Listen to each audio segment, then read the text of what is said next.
This episode of the Gold Blooded Podcast is brought to you by mybookie.ag, mybookie.ag.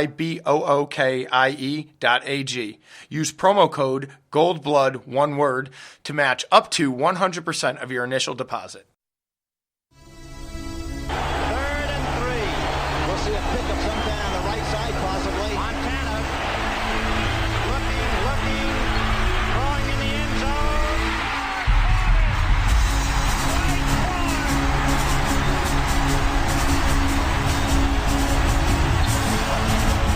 It's a madhouse at Candlestick. Think we're done? We're just getting started. Young almost falls down, throws to the end zone. Owen!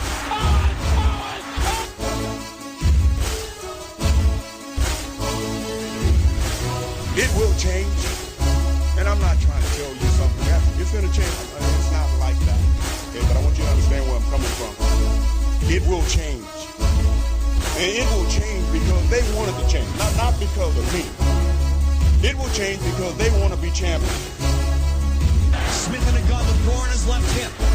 3rd down, Alex takes the snap. Alex looking, got it, post, and it's good! Touchdown, 49! Vernon Davis with the play of his life. It all comes to this 4th down. 4th and 4 at the San Francisco 10. Ryan in a shotgun. Rodgers to his left. 3 receivers right. Ryan takes the snap. Looking, pressure, throws middle. Broken up, fighting. Navarro Bowman. And the 49ers silence the house.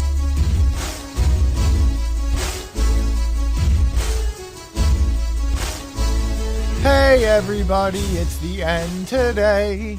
Tears in my eyes and a broken heart. It's another losing season, people. But I was just Happy New Year, everybody. The boys are all here. Bobo, Steven, Chris, myself. Curran's in Maine, being a couple degrees colder. So I was telling a story. We were shooting the shit there. And speaking about, I don't know how you'd say it. So we went out to dinner, the baby and I, for the New Year's. We weren't going to. Baby and I. We were just going to stay in, have a nice little fire, hit the rig, baby. You and the baby? You and the baby, me and the baby and I.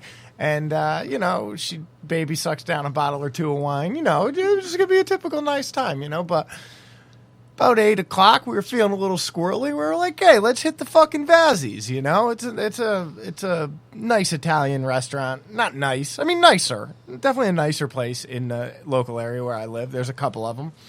So we went down there, we grabbed a seat in the bar, and it wasn't swamped, it wasn't crazy. It was, but I guess they had insane takeout orders. So the moral of this story was we sat there, we ended up being there for like an hour and a half, hour and 45 minutes, and Jessica drank. She had a couple shots, a couple glasses of wine. I was sucking down these high-end root beers like it was nobody's business.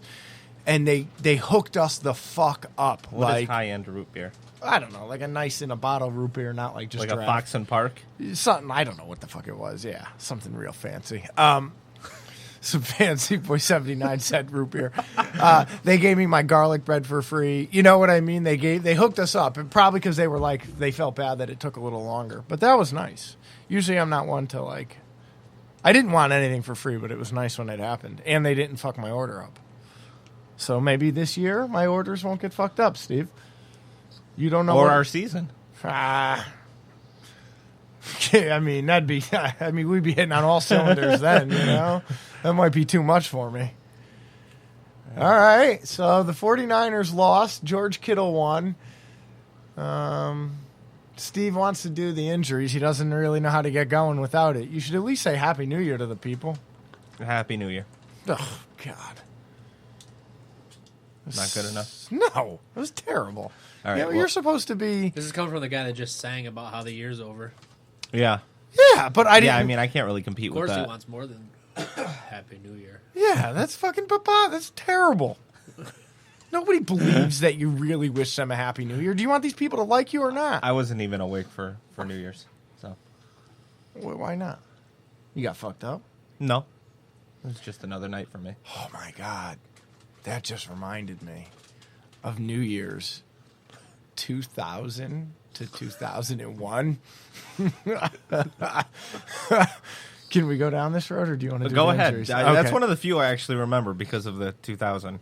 Well, no, the 90. Oh, it was 2002 going into 2001. That one I don't Correct. remember. 99 to 2000. Okay. I went to see Metallica, Seven Dust, and Ted Nugent in Detroit Rock City. That was weird with a bunch of straight edge dudes. And I went to a gothic rave in the hotel afterwards. That was insane.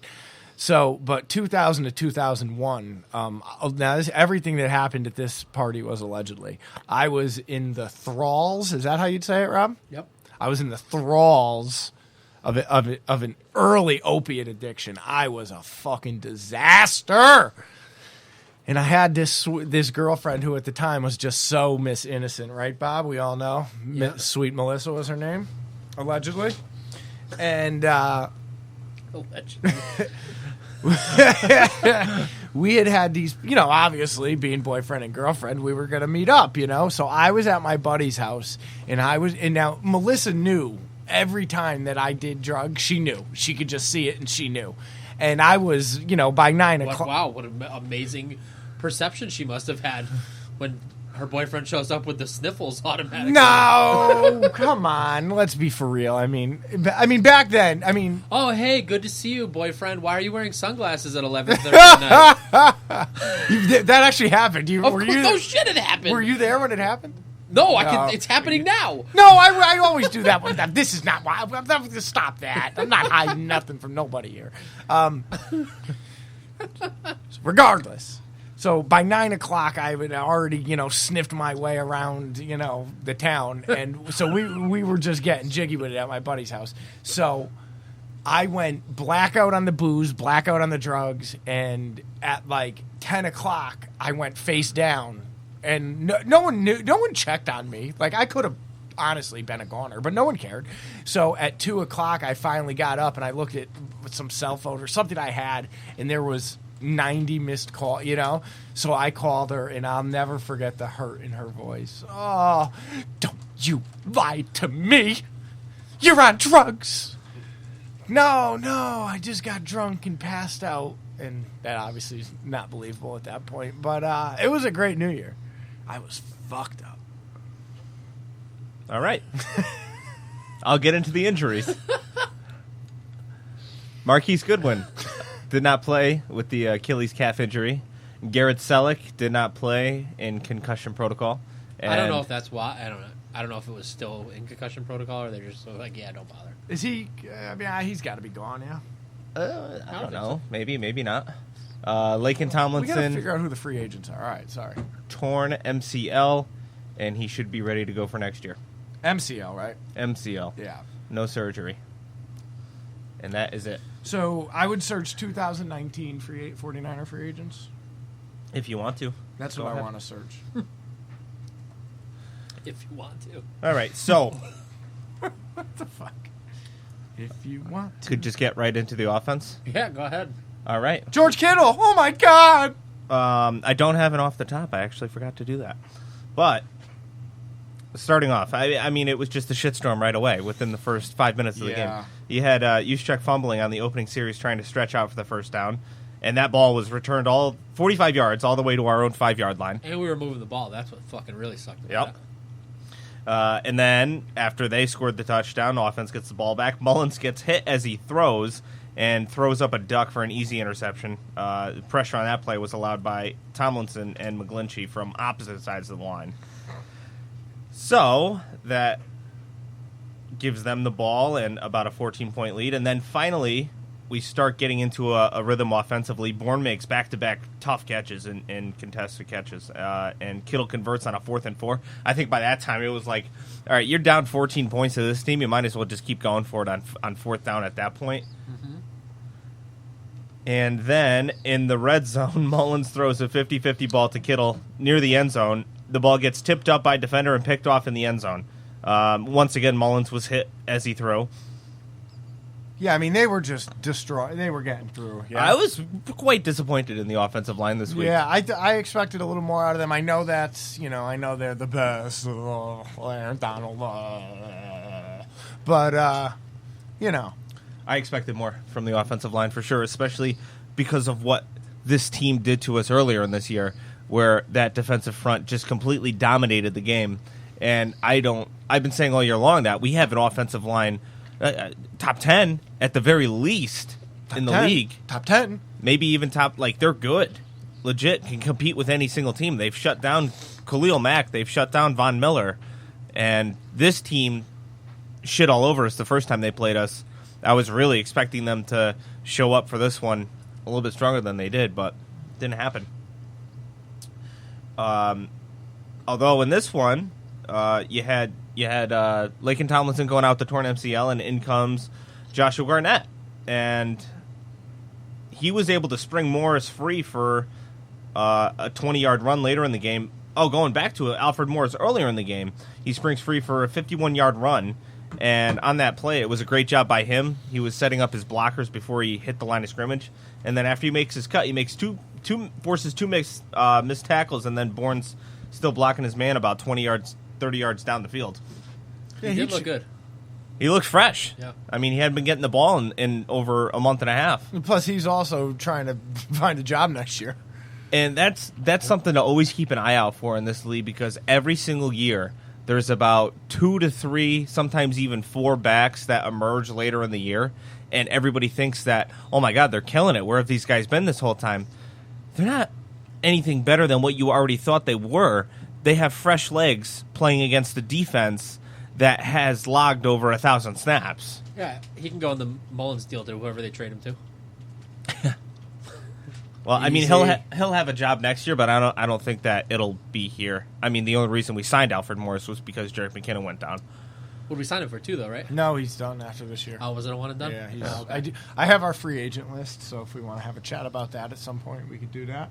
Yeah, let's do that after we finish up Yeah, both sides of the ball. Or we could even do it on the other episode, whatever you twats want to do. Inside the red zone offense, Aaron Donalds blows past McGlinchey on a misdirection play action, and sacks Mullins for an 8-yard loss. And then after that play, it sets up a 3rd and long. We talked about this last week. 3rd and long inside the red zone. We're down 14 points. And we run a draw play. But it worked pretty good this week. Yeah, it almost worked, but I still don't like the fucking call. No, it's a terrible call, because 9 times out of 10, it's not going to you get work. a yard or 2 or lose 3. The only way you can convince me of doing that is if you go for it on 4th down, which we didn't. We kicked the field goal. Nah, Poppy, this is your friend. That's twice in a row now that I saw that play. And it doesn't make any sense to me whatsoever. You're basically forfeiting that series. Okay. Early second quarter, Mullins throws a very Rob Ale. That's awesome. All right, so we just noticed on the teleprompter that Ronald Blair got autocorrected to Rob Ale. Blair the Third. Blair the Third. That's what Rob's homebrew is called. What the fuck? Good proofreading. Rob's 49er based homebrew is. So early second quarter, Mullins throws a very cringe-worthy pick 6 from our own 12-yard line. He's trying to find Richie James on a crossing route, and I'm not sure if he saw the linebacker there in zone coverage, but it was a pretty easy pick 6 for them. Yeah, it wasn't nice. It wasn't fun to watch. Prior to the 2-minute warning, though, before the half, Mullins was able to find Richie James for a 9-yard touchdown. I gotta tell you, I got frustrated with this game. At whatever point I told you guys I was out, and do you know how I finished watching it? On the ESPN, the GameCast, with just the ball going. That's what the only thing that satisfied me to watch the game was like that. So, yeah, I can see that. I've done that before. I've done it for a baseball game, but I can't do it for football. I don't know what drove me to that, but I was fucking happy with it. This is one thing that we were missing badly this year, and I saw it. Turnovers? No, we had plenty of those. No, I mean taking the ball. No, offensively. Oh, red zone offense. Inside the 20, it's 1st and 10, and Mullins hooks up with Kittle, who runs a Texas route, which is a good... It goes good for 13 yards. It gets us down to the 5-yard line. Plays like these have been missing for our offense all year long. The minute we get into the red zone, we can't move the ball anymore. The only chance we had, like all year long, of scoring a touchdown is if it was from outside the red zone, beyond 20 yards. I know. So we had one of those this week. We had a good play inside the red zone that set us up for, I believe, was a 1-yard plunge by Alfred Morris. Was that in the 4th? I don't know if it was the 3rd or the 4th. It was definitely later in the game. Good time to get that going, week 17. I know. Yeah. It's good continuity for next year, you know? And another thing I liked is that we'll talk about the defense, but McVay ran a play on our defense at like the 3-yard line. It was a misdirection play action play where they found Josh Reynolds in the corner of the end zone and completely burned Marcel Harris. After that happened, Kyle runs an identical play against McVay's defense, which literally the same, except it was born in the corner of the end zone, and he was able to make the grab for the touchdown contested coverage. I think it was like a little like, oh, I see you. It's all chess match. Yeah. And then, especially with those two. Most importantly, Kittle needs 2 yards to break the all-time tight end record, Oh, my God. Yeah, he did. and he completely destroys it on a 43-yard touchdown pass. Who called that, Rob? In the group text? Somebody was like, he either needs 2 yards or a 45-yard No, touchdown. I had already seen it. When Yeah, I said he had that. already seen it. Oh, I read it wrong because... Sorry. Yeah. I was obviously watching the Gamecast, so... So, you were watching Gamecast, so you didn't see that. You were behind. But we're on defense, and they're running the ball at will. Right, okay. It's literally just. I mean, I've seen first it down, since. I've seen the first stop, down, but okay, I don't know first the down. vibe It's of literally like Yeah, we're not. yeah. When we kicked off to them, I went, all right, we figured out how many yards he needs, and I went, no problem, we'll get the ball back. There's like 7 minutes left. Yeah. And they were just running the ball. Right. There At was will. four They literally 55 just left. went first. Yeah. There was like 4 yards, first down. 3 yards, 4 yards, first down. And it was like, we're not going to get this fucking ball back. Yeah, Are you yeah. fucking kidding me right now? And apparently, At that point, he needed 9 yards. yeah. So apparently Shanahan goes to the defense and tells them, hey, listen, if you get a stop here, we're going to get Kittle the ball, and we're going to get him the all-time record. Yeah. And then they went out there, and Shanahan said that blitz, Elijah Lee blitz, Anton was Exum. Was it Exum? Exum for sure. Completely on his own. Yeah. No, not in the play call at all. Just goes rogue. Just went fucking rogue. Well, it was a run. It was a run, right? He tackled the running back, right? Yes. Yeah. So he must have knew the play. It was a 4th and obviously. 4. Yeah. And there's no way that Sean Mannion was going to fucking play action He if they just were went trying to fucking- run the ball. Just went after it. Yeah. Well, good for him. He great did is it. that? That was Yeah. awesome. It was a great stick. And then when you guys all saw what Kittle said, Shanahan said, these are your 2 plays. You got 2. It's on you. You say you got 2. Yeah. Yeah. Did you see him on that first catch? Yeah. He was fighting Oh, and yeah. fighting and fighting. Yeah, no, that was dope. And Mullins, I think Kittle said, Mullins said in the huddle, don't worry. The ball's coming to you. Yeah, I'm throwing it. Whether they double, triple, it doesn't matter. Yeah. I'm throwing the ball.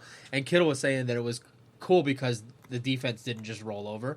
Yeah. Like Yeah. they were defending it. They And were that guy got double-teaming him. burned, legit. Yeah. Like, they double teamed him. Yeah. And that guy jumped the route knowing they were going to throw it to Kittle, trying to take it back to the house. That guy wanted to pick 6 and ruining Kittle's day. That's all that was all about. I was surprised to see it go the distance. You don't think that. You think he's going to get a 10-yard. I do every time he gets the ball. No, I know, but you think he'll get More pushed than out of anyone else. bounds. He's so fucking fast. More than anyone else. It's unfair how fast he is compared to how big he is. That's not even fair.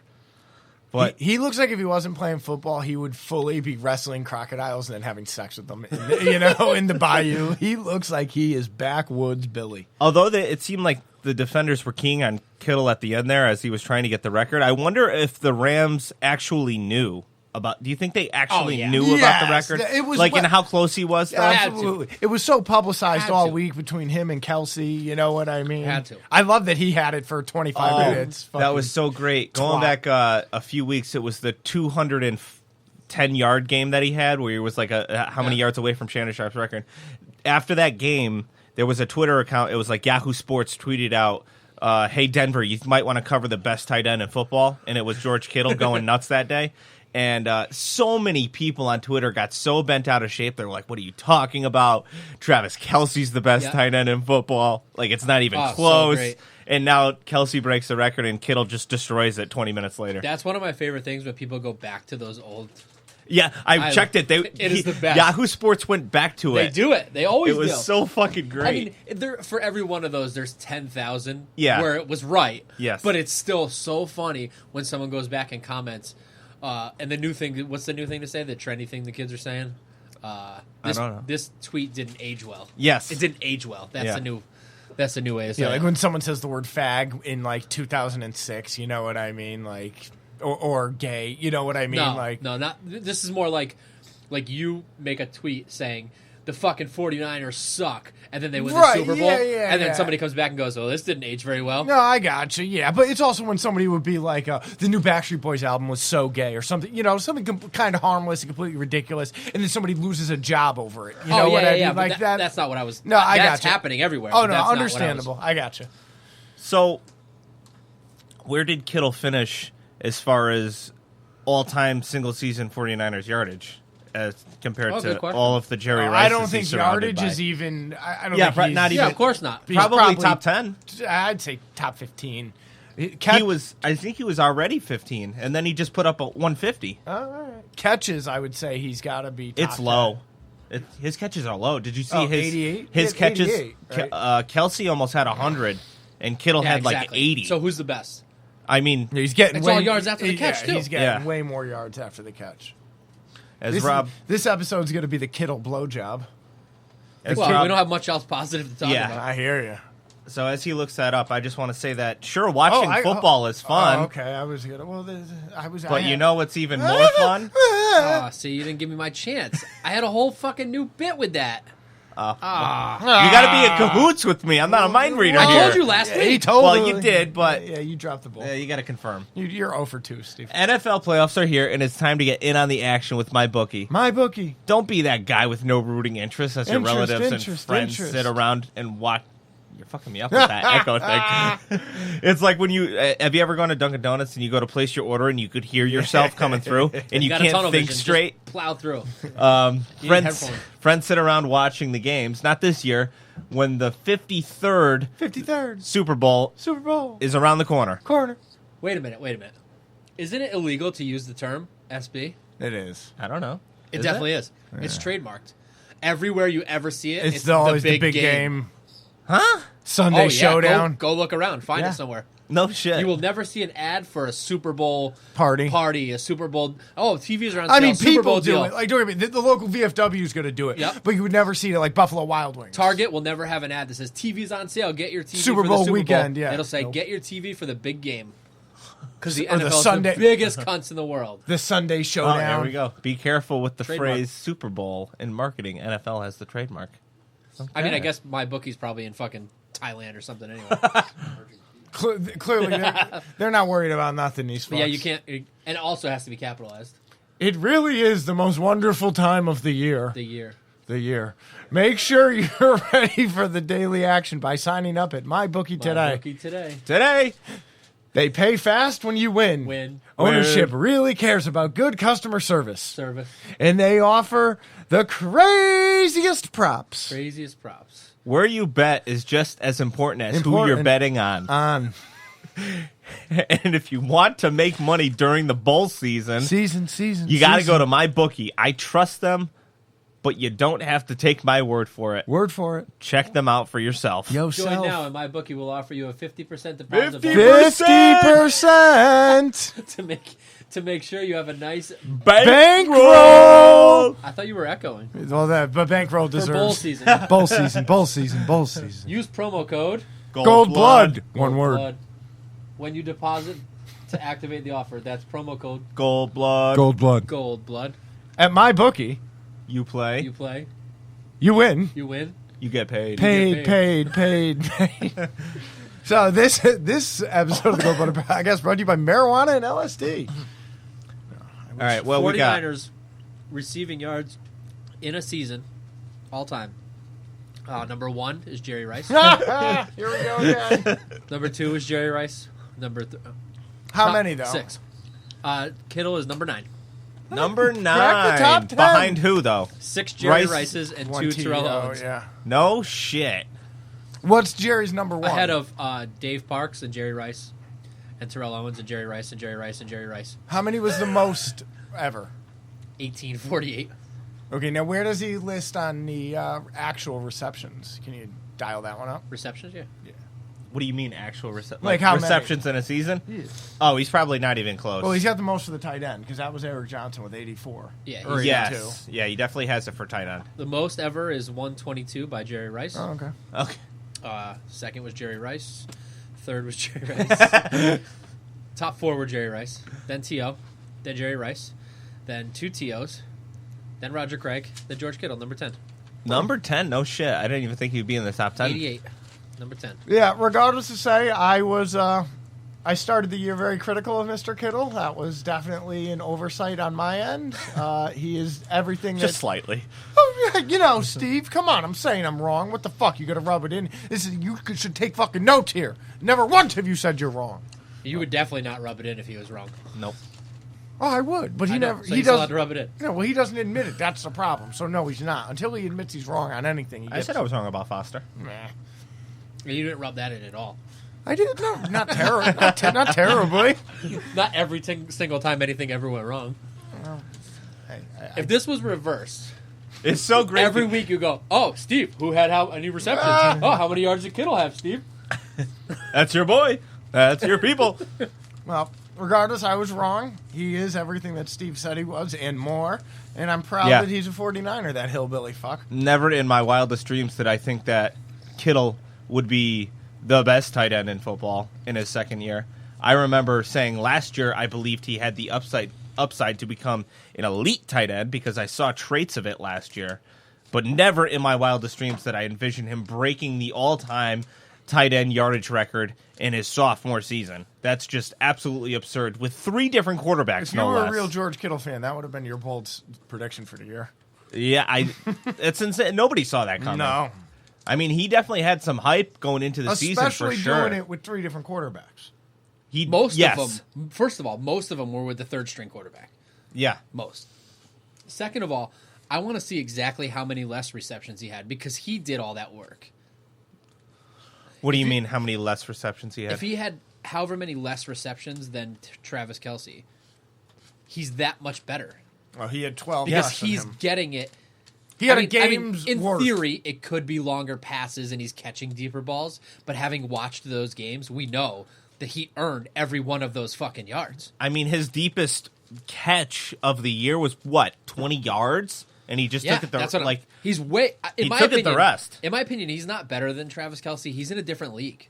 Yeah. Like, I mean, you can Kelsey's make great. that Don't argument. get me wrong. I'm not trying to put Travis Kelce down. I am. But George Kittle is fucking ridiculous. Travis Kelce's also in his 6th season. And In also, his prime. There's a like, few other fucking weapons to worry about if you're a defense playing the fucking Kansas City Chiefs. Yeah. There's not many fucking weapons to worry about if you're playing the 49ers. Oh, on another note, I'm sorry, but did you see about Matt Breida? I wanted to say this about how he reached the highest speed for any ball carrier this year on the field. I could buy that.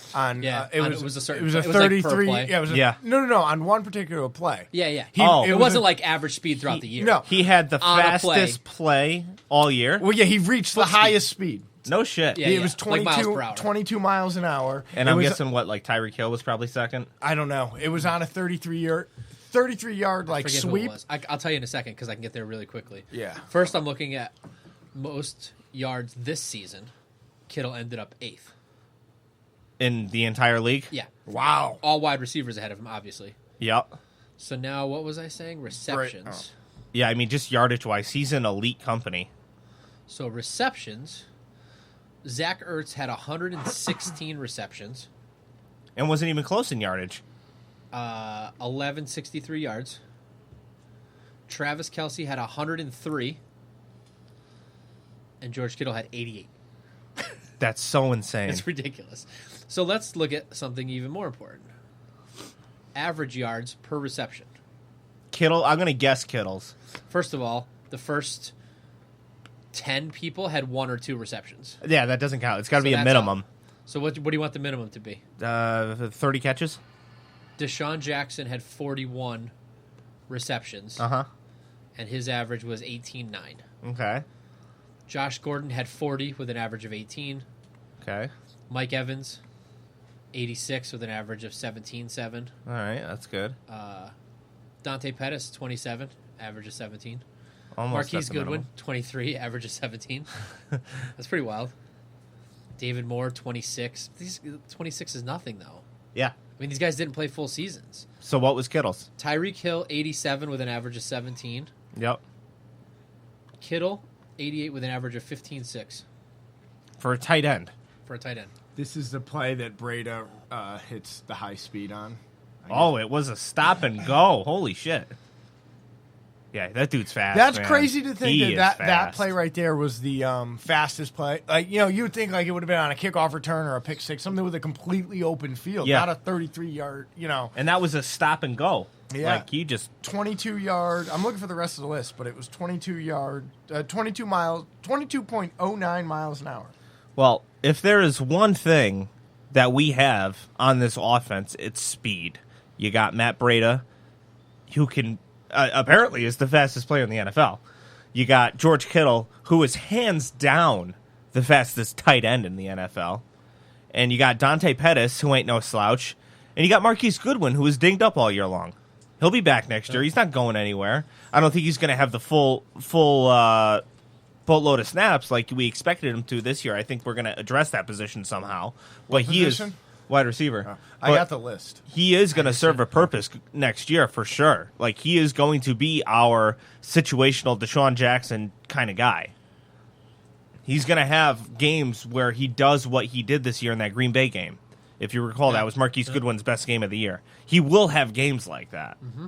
We have speed on this offense. The only thing that we're lacking is a possession receiver and a little bit of strength. I think that Dante Pettis needs to get stronger. I think that Matt Breida needs to get stronger, maybe handle the workload a little bit more. But that's about it. And we got to see what this Jet McKinnon's all about, this fucking twat boy. First of all.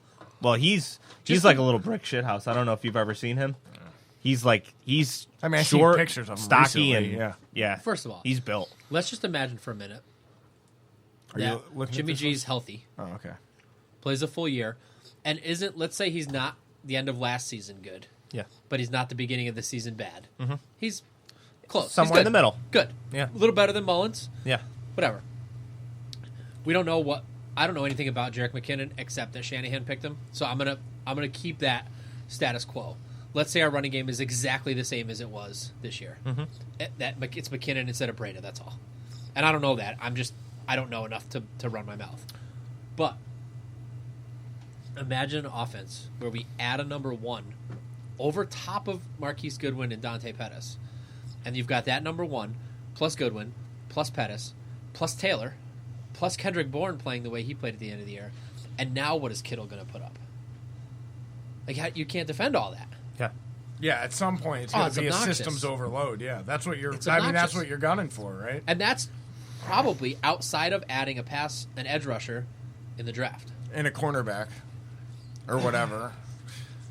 And I don't think that's thinking too optimistically with rose-colored glasses. But realistically, the only person that would look at this situation and see that kind of thing is a 49ers fan. You're not going to get that kind of That's take the best from a part. national media analyst. That's the best part. Because they just look at Marquise Goodwin's piss-poor season. They see that Pierre Garçon's gone. And they see that Dante Pettis, although he was a rookie and he did decent, he didn't put up any gaudy numbers. They're just going to assume that the wide receiver position here is kind of status quo, whereas we have everything addressed except for that true number one, which we've needed for a very long time. T.O.'s coming out of retirement. Him and Jerry are going to fight it out. So as far as the fastest ball carriers go, it was Breida, David Cook, Devin McCourty, Dalvin Tyreek Cook? Yeah. Okay. No, David Cook. It's his Yeah, I brother. was like, who's David Cook? It's his brother. He's really fast. Tyreek Hill, Philip Lindsay, Saquon Barkley. But here's this Karen stat Ballage. is bullshit. Yeah, because they're all within like a hair. Yeah. First to second place was 22.09 miles per hour to 22.07 miles per hour. Exactly. Well, And how is that even measurable? Is there an average per touch? GPS Do they have that? Not on this. Okay. Because that, I think, would tell you the true story. Who's the fastest? It's got to be GPS. On who? Who's wearing GPS? The They're not wearing players. it. Every Yeah. single player's wearing GPS. Yeah. What a fucking joke. And Rob, that was You ever look at the speedometer on your GPS compared to the speedometer in your car? I mean, it's 0.02. It's 200ths of a mile an hour. You think the GPS is Rob, that accurate? was I don't probably know. Rob, that was probably I when have the no idea. defender pushed him from Yeah, behind like to it's- go out of bounds, and he it's got so the extra goofy. fucking oomph. All right, so enough on the offense. They got some, I think they also need a good utility lineman, another one. Ah, you fuck. Yeah. Didn't finish out the season. Consistency. Way to keep it Yeah. I consistent. was good for a while. What were you saying, Joe? Utility offensive lineman? Yeah, maybe another guy, to fill in with the injuries. Yeah, I mean, there. I will say the unsung hero of the year might be Mike Person. I mean, shit.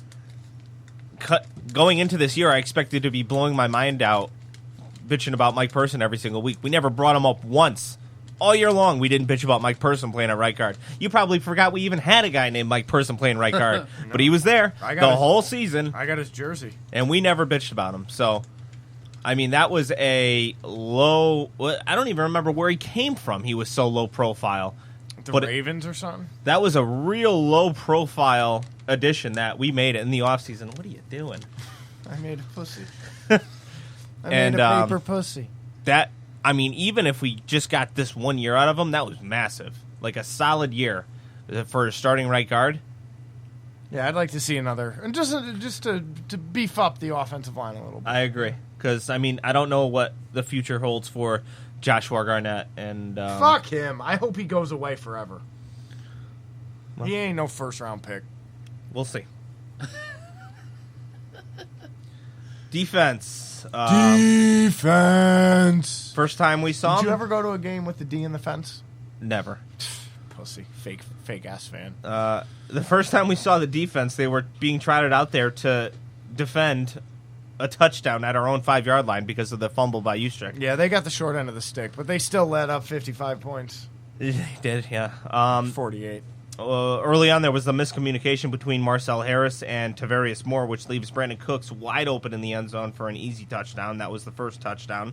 They gave up another touchdown. Later on, it was a 1-yard touchdown, 14-0. 5 minutes into the game, you're down 14-0. Unreal. Yeah, rough start. Midway through the second quarter, the Rams run a perfectly executed wide receiver bubble screen to Cooks, who takes it 18 yards for the touchdown. To the house. That was just a perfectly executed play on their end. I mean, there was a missed tackle in the back end there, but... All arguably without their best offensive player. Yeah. Yeah. And how great did C.J. Anderson look? Right. Like, there's another guy, fresh legs, playing a defense that just...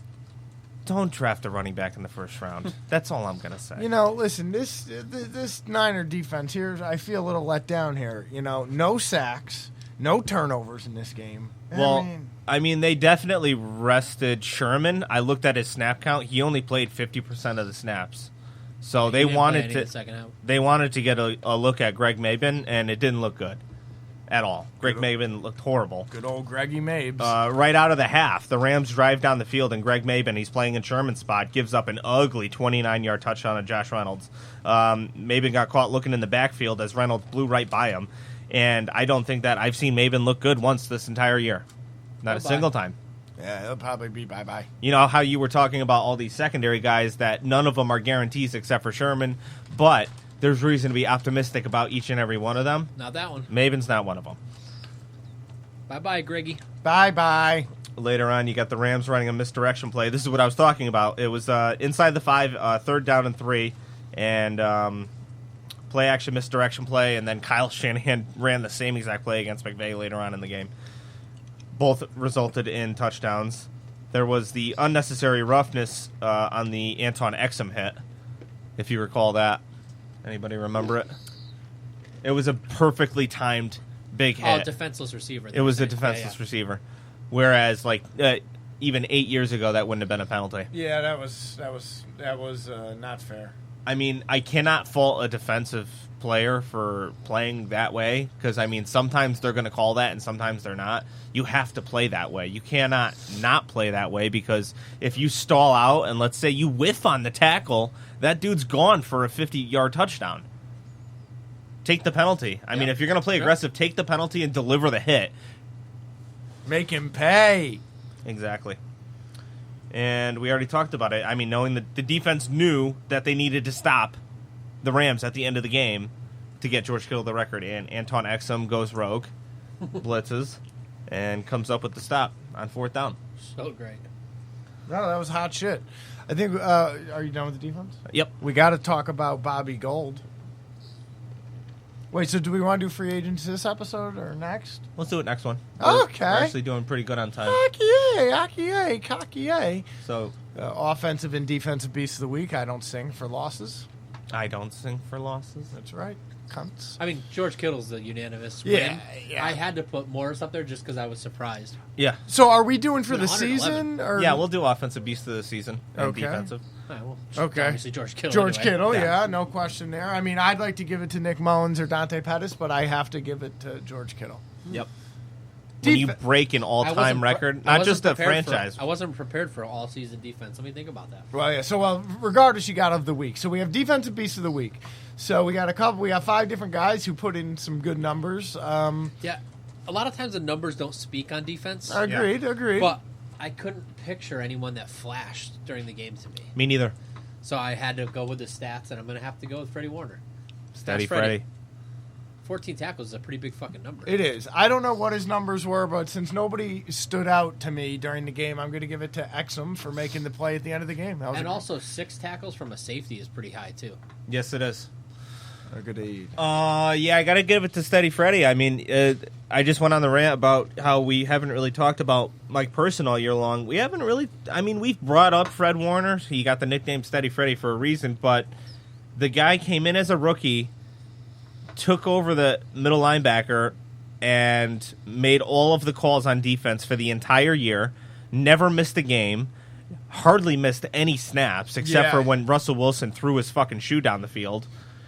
I mean, this guy is definitely way more than what I projected him as after watching his college tape after we drafted him. I projected him as an off-the-ball linebacker that can play well in coverage that's going to struggle a little bit against the run. Well, he did pretty damn well against the run, and his tackle total is high. He led the entire team in tackles. Fred Warner gets my Beast of the Week. I just wanted to pay him his due there for a minute. Yeah, no, he... Okay, so now Beast of the Year? Defensive Beast of the Year? Yeah. I think, I got to give it to Buckner. How do you not? I hear you. He got it last year, too. I think it was unanimous from all of us, DeForest Buckner. I think that he definitely would have been more of a... We expected him to become like that household name this year, and he didn't quite because the Niners just weren't that good. Whereas if we were a 10-win team playing complementary football, he would be. And he would have better games had our defense had more turnovers, had our offense not turn the ball over 4 times every single game for a stretch there. Can I give you a crazy stat? Go ahead. Niner stat here. So we all know that Steady Freddie Warner led the team with tackles. Yep. With 85 solo tackles. Yep. Would you guess what the next guy was? How many below him, first of all? The next guy? Ooh, let me guess. Don't tell me.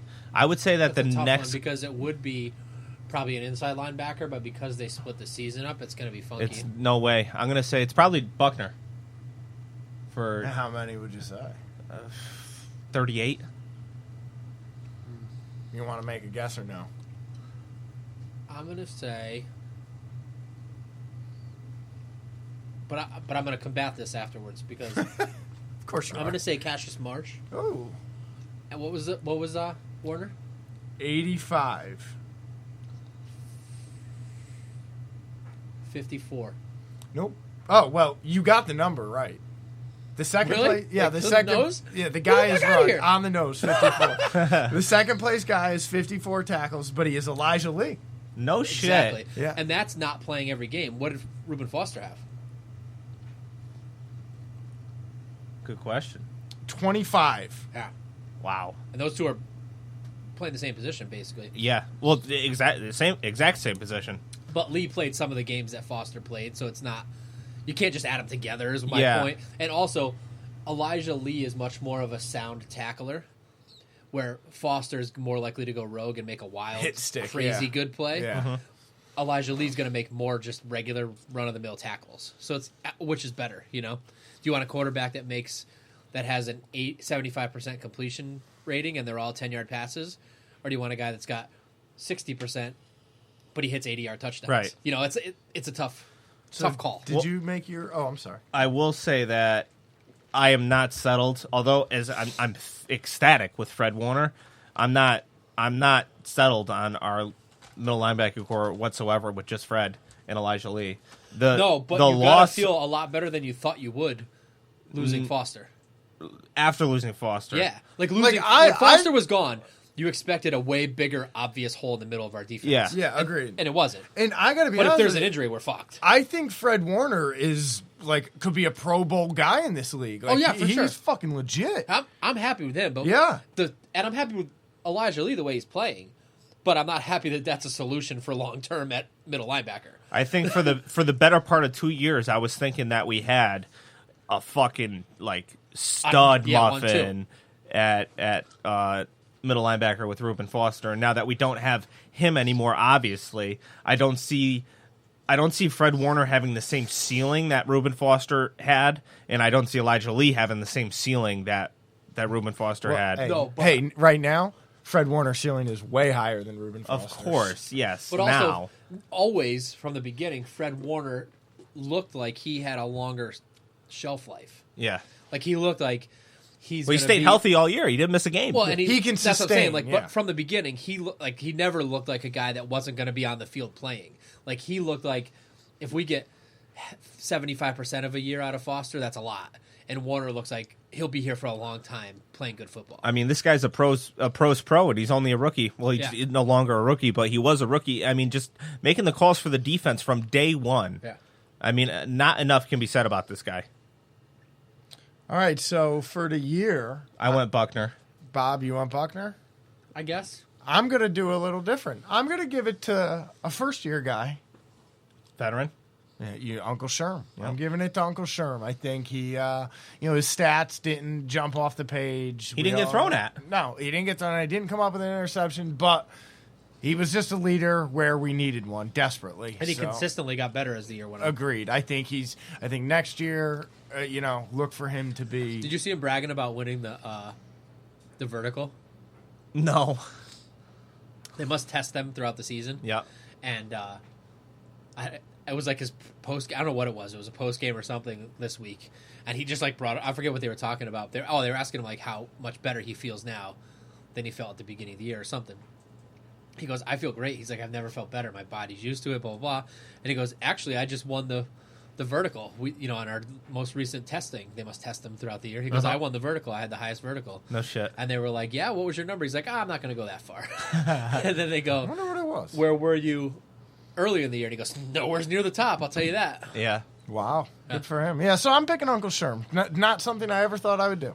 There was a point in the middle of the season where he was getting a little gimpy and he didn't play a game, and I was thinking to myself like, oh god, did we just get like this guy that's just damaged goods? But he was actually, I didn't even think about the fact that he came back so soon and he was actually getting healthier as the season went on, as total opposite for most guys on our team that got worse as the season went on.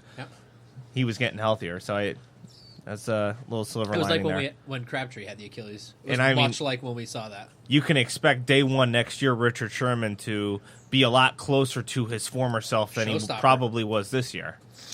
Yeah, I expect that other side to be shut the fuck down next year. Are we in full agreements on bringing Earl Thomas here?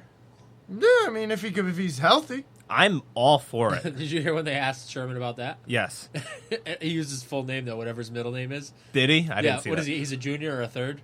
Yeah, I think he's a third. But whatever it was, he goes, personally, I would love to play football with Earl Blank Thomas the third. Yes. Anytime, anywhere. So that's about it for this episode, right? I think so, yeah. Yeah, good. Daddy's not feeling well, so let's keep a cap on these fucking things. So Radio. I don't know if you want to email us. I mean, fuck it. Whatever. Yes, of course. Email us. We will read them someday. Yeah, I don't give a shit if you just want to tell us about, the DUI you picked up on New Year's. So, or come Valentine's Day, you don't have a date. Email in. We'll fucking make fun of you. It's goldbuddypodcast@gmail.com. There is an Instagram run by a young fella named Michael.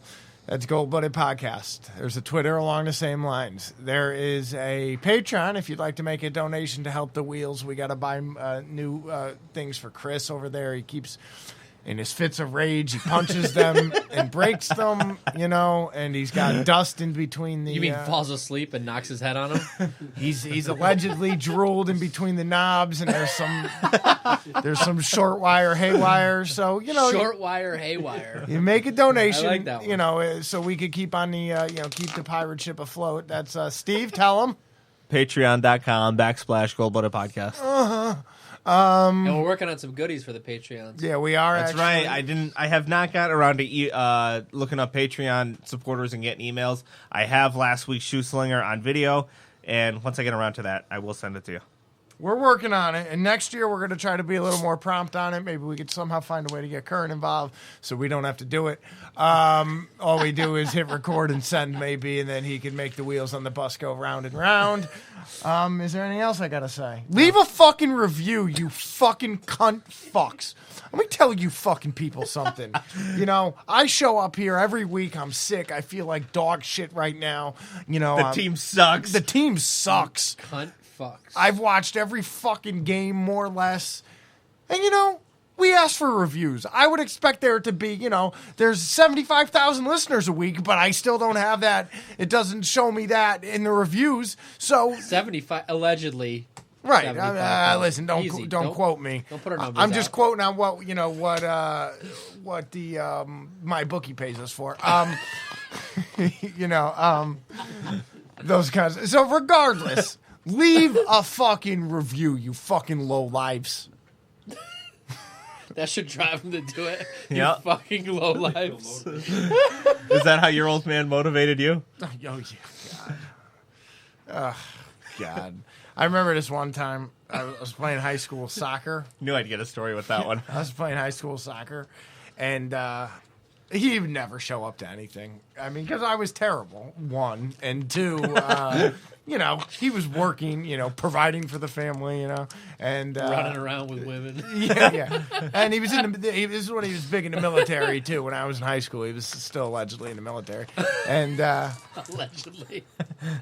so I remember this one game, he came in full uniform. And I remember, like, coincidentally, it's not like I started or was good, but the coach put me in. Like, he didn't put me in because my father was there, but in my head, I'm like, my father's here, and I'm going to do it. Like, I was playing defense, so I clearly knew I wasn't going to score a goal. I didn't know what I was going to do, but my heart was set on doing something. And that was when I averaged a foul every 5 minutes, and then they had to pull me 20 minutes later because I was just going for just slide tackling people just aggressively. I did it for Daddy. Sounds about right. Yeah, nice guy. He probably fucked another woman that night. All right, is that it? That's it. That's it.